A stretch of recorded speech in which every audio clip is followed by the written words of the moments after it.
The debate में आपका स्वागत है। आज हम बात करेंगे आत्मविश्वास यानी सेल्फ कॉन्फिडेंस पर। हमारे सोर्स मटेरियल में इसे बनाने के कई प्रैक्टिकल तरीके बताए गए हैं, लेकिन इससे एक बहुत बड़ा सवाल खड़ा होता है और आज हमारी चर्चा इसी सवाल के इर्द गिर्द घूमेगी। सवाल ये है कि क्या आत्मविश्वास असल में एक कौशल है जिसे हम बाहरी एक्शंस, प्रैक्टिस इन सब से बना सकते हैं, जैसा कि सोर्स मटेरियल का ज़्यादातर हिस्सा बताता है, या फिर क्या ये हमारी एक गहरी अंदरूनी अवस्था है जो सेल्फ वर्थ और खुद को स्वीकार करने से पैदा होती है। बिल्कुल। तो आज मैं इस बात पर जोर दूंगी कि सोर्स मटेरियल बिल्कुल सही है जब वो कॉन्फिडेंस को एक स्किल की तरह दिखाता है जिसे कोई भी सीख सकता है। और मेरा नजरिया कह सकते हैं इससे थोड़ा अलग है। मैं ये कहूँगा कि सिर्फ बाहरी एक्शंस पर ध्यान देना एक गहरी सच्चाई को नजरअंदाज करना है। ये एक्शन जरूरी हो सकते हैं, पर असली और टिकाऊ आत्मविश्वास सिर्फ और सिर्फ खुद को अंदर से स्वीकार करने की नींव पर ही खड़ा हो सकता है। तो मैं अपनी बात सोर्स मटेरियल के एक बहुत पावरफुल आइडिया से शुरू करना चाहती हूँ।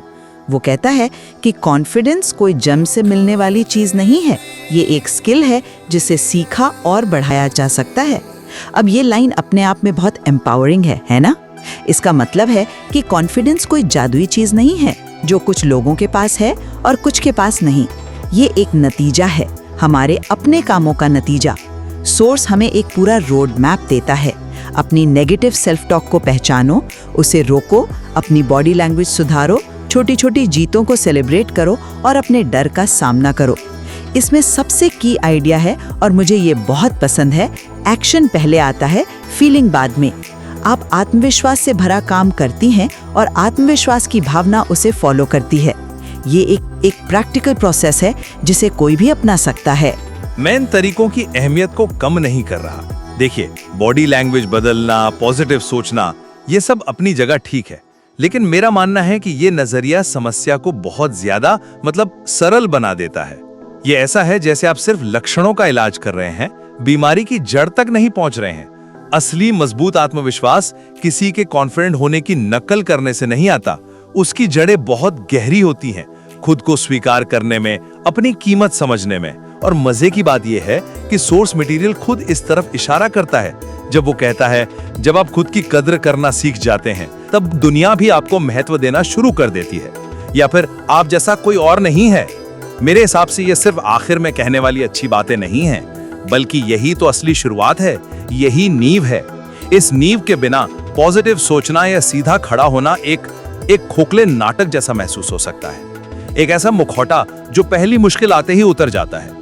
असली बदलाव हमेशा अंदर से बाहर की तरफ होता है, बाहर से अंदर की तरफ नहीं। आपने मुखौटे की बात की, लेकिन मैं इसे मुखौटा नहीं मानती, मैं इसे एक टूल मानती हूँ। चलिए, एक्शन पहले आता है, फीलिंग बाद में वाले आइडिया पर वापस आते हैं। ये सिर्फ एक अच्छा लगने वाला नारा नहीं है, इसके पीछे साइंस है। जब आप जानबूझकर एक कॉन्फिडेंट पोस्चर अपनाती हैं, कंधे पीछे, सिर ऊंचा, तो ये आपके दिमाग की केमिस्ट्री को सच में बदलता है। आपके शरीर में कोर्टिसोल, जो स्ट्रेस हार्मोन है, उसका लेवल कम होता है और टेस्टोस्टेरोन बढ़ता है। आपका शरीर आपके दिमाग को सिग्नल भेजता है कि सब कंट्रोल में है, भले ही आप अंदर से घबराई हुई हो। ये एक फीडबैक लूप शुरू करता है। एक्शन से फीलिंग पैदा होती है और वो फीलिंग आपको और एक्शन लेने के लिए हिम्मत देती है। ये मुखौटा नहीं है, ये तो इंजन को धक्का देकर स्टार्ट करने जैसा है। एक बार इंजन चालू हो गया तो वो खुद चलने लगता है। इंजन को धक्का देकर स्टार्ट करना एनालॉजी अच्छी है, लेकिन मेरा सवाल ये है कि अगर इंजन के अंदर पेट्रोल ही नहीं है तो आप उसे कब तक धक्का देंगे? वो धक्का एक टेम्परेरी बूस्ट हो सकता है, लेकिन अगर कोई इंसान दिल की गहराइयों से खुद को नाकाबिल या दूसरों से कम समझता है तो वो कब तक कॉन्फिडेंट होने का नाटक कर पाएगा? जैसे ही धक्का लगना बंद होगा, गाड़ी वहीं रुक जाएगी। सोर्स का ये कहना कि आप जैसा कोई और नहीं है, इसी पेट्रोल की बात कर रहा है। ये आपकी यूनिक आइडेंटिटी है। अगर आप अंदर से ये नहीं मानते कि आप यूनिक हैं, आपकी अपनी एक कीमत है, तो ये बाहरी पोस्चर, ये बदली हुई बॉडी लैंग्वेज, ये सब खोखला लगेगा। और जैसी कोई आपकी आलोचना करेगा या आप कहीं फेल होंगे, ये पूरी इमारत ताश के पत्तों की तरह ढह जाएगी, क्योंकि इसकी नींव ही नहीं थी। अंदर से पैदा हो जाती है, मुझे ऐसा नहीं लगता। और यहीं पर सोर्स का पहला कदम बहुत मायने रखता है। खुद से बात करने का तरीका बदलना। ये कोई नाटक नहीं है, ये आपके दिमागी सॉफ्टवेयर की रीप्रोग्रामिंग है। आप एक्टिव होकर अपने अंदर की आवाज को बदल रही हैं। अगर आप सालों से खुद को ये कहती आई हैं कि मुझसे नहीं होगा या मैं इस लायक नहीं हूँ, तो आपने अपने दिमाग में एक मेंटल हाईवे बना दिया है। अब आप जानबूझकर एक नया रास्ता बना रही हैं। हर बार जब आप नेगेटिव थॉट को पकड़कर उसे पॉजिटिव से बदलती हैं, तो आप उस नए रास्ते को और मजबूत करती हैं। ये सिर्फ पत्तों को काटना नहीं है जैसा आपने कहा, ये तो जड़ों में एक नया बेहतर खाद डालने जैसा है। समय के साथ जड़ें मजबूत होती हैं और फिर पूरा पेड़ बदल जाता है। मैं आपकी बात समझ रहा हूँ कि आदतों से सोच बदलती है, पर सवाल फिर वही है, वो नेगेटिव आवाज आखिर आती कहाँ से है? वो हवा में तो पैदा नहीं होती, वो हमारे पुराने अनुभवों, दूसरों की कही बातों, हमारी असफलताओं से पैदा हुई गहरी इनसिक्योरिटीज से आती है। अब सिर्फ ऊपर ऊपर से शब्दों को बदल देना क्या उस गहरी भावना को बदल सकता है? ये तो एक गहरे घाव पर सिर्फ बैंडेड लगाने जैसा है। हो सकता है खून बहना कुछ देर के लिए रुक जाए, लेकिन घाव तो अंदर अभी भी है। सोर्स का जो आखिरी पॉइंट है, खुद की कदर करना सीखें, वो असल में पहला कदम होना चाहिए। जब आप सच में अपनी कीमत समझते हैं, तो नेगेटिव सेल्फ टॉक अपने आप कम हो जाती है, क्योंकि वो आपके कोर बिलीफ से मेल नहीं खाती। उस नींव के बिना पॉजिटिव एफर्मेशंस बोलना एक अंतहीन लड़ाई जैसा लगता है, जिसमें आप हर रोज खुद से ही लड़ रहे हैं। हर बार जब आप डर के बावजूद कोई काम करते हैं, आपका आत्मविश्वास एक लेवल ऊपर चला जाता है। ये एक इंक्रीमेंटल प्रोसेस है, बिल्कुल एक मसल बनाने की तरह। आप जिम में पहले दिन जाकर 100 किलो नहीं उठाती, आप 5 किलो से शुरू करती हैं, फिर 10, फिर 20। कॉन्फिडेंस भी ऐसे ही बनता है। आप एक छोटे डर का सामना करती हैं, शायद किसी अनजान व्यक्ति से बात करना। जब आप वो कर लेती हैं, तो आपका दिमाग एक सबूत रिकॉर्ड करता है, अच्छा मैं ये कर सकती हूँ। फिर आप थोड़ा बड़ा डर उठाती हैं, जैसे पब्लिक स्पीकिंग। हर एक एक्शन, हर एक छोटी बड़ी सफलता इस बात का ठोस सबूत बनता है कि आप काबिल हैं। ये सेल्फ वर्थ की किसी एब्स्ट्रैक्ट फीलिंग पर निर्भर नहीं है, ये आपके कमाए हुए सबूतों पर बना है। ये एक स्किल है जिसे प्रैक्टिस से मजबूत किया जाता है। पर कोई इंसान पहली बार में उस 5 किलो के वजन को उठाने का फैसला क्यों करता है? वो पहली हिम्मत कहाँ से आती है? जिम जाने का फैसला करने के लिए भी तो एक इनिशियल मोटिवेशन चाहिए। मेरा तर्क ये है कि वो फैसला इस अंदरूनी विश्वास से आता है कि अगर मैं ये वजन नहीं भी उठा पाया तो भी मैं ठीक हूँ, या असफल होने से मेरी कीमत कम नहीं हो जाएगी। ये एक माइंडसेट शिफ्ट है जो एक्शन को मुमकिन बनाता है। अगर किसी इंसान की पूरी आइडेंटिटी, उसकी पूरी सेल्फ वर्थ इस बात से जुड़ी है कि वो सक्सेसफुल होगा या नहीं, तो फेलियर का डर उसे पैरालाइज कर देगा। वो कभी पहला कदम उठाएगा ही नहीं। जब सोर्स कहता है परफेक्ट बनने का इंतजार मत कीजिए, तो वो असल में सेल्फ एक्सेप्टेंस की ही बात कर रहा है। वो कह रहा है कि खुद पर दया करो, अपनी कमियों को स्वीकार करो, और ये सोच किसी भी बाहरी एक्शन से पहले आती है। ये वो अंदरूनी इजाजत है जो आपको पहला कदम उठाने देती है। लेकिन क्या वो अंदरूनी इजाजत भी एक्शन से नहीं आ सकती? हो सकता है दोनों एक साथ चलते हो।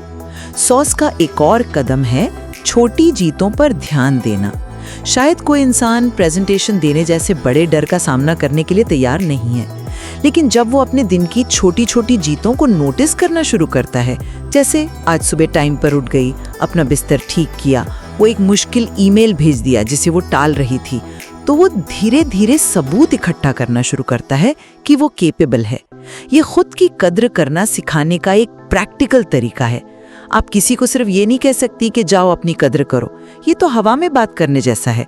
आपको उन्हें रास्ता दिखाना होगा कि कैसे करें, और सॉस का तरीका एक्शन के जरिए है।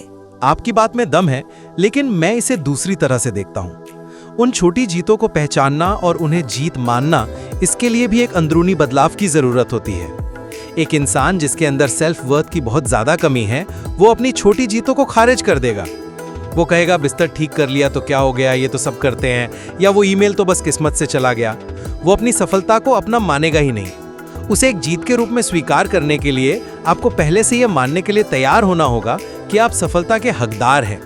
इसीलिए सोर्स का वो आइडिया कि आप जैसा कोई नहीं है इतना फंडामेंटल है। ये कंपैरिजन के खेल को खत्म करता है, जो कॉन्फिडेंस का सबसे बड़ा दुश्मन है।